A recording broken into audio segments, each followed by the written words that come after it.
For the past 7 years, Firm Faith Community Church has been renting space to have their Sunday worship service in areas across the community.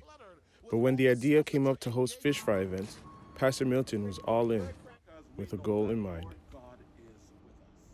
And so we want to eventually get to a place where we don't have to utilize other people's facilities anymore so that we can own our own. So the fish fry actually was thought of with those two goals in mind. Having to depend on other people to open their facilities every Sunday has been a challenge for Pastor Milton. That's why he believes that the church requires new space.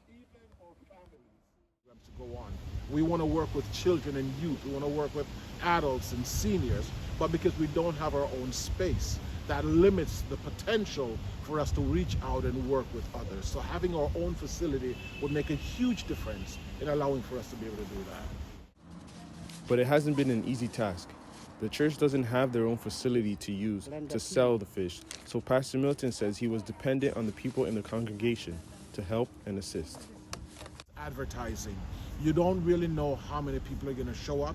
So we before tried advertising in terms of having it out in the community. We realized that we don't get a lot of folks from that. So what we've started doing is word of mouth contact, and that has worked much better for us. But as for finding a space for themselves, Pastor Milton said they've been looking, but haven't purchased any land just yet. They're still in the process of finding the right location and the right space for themselves. Lorianne Williams, a worship leader and head of board who handles all the administrative aspects of Firm Faith Community Church, said that this year's fish fry was the most popular event that they've held.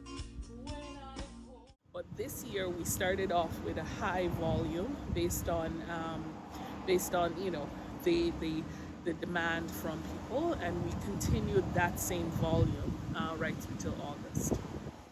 To them, we believe that our children need direction and guidance, and having our own facility where we can provide teachings and learning opportunities for them, working with them not just educationally but spiritually and financially and through other means.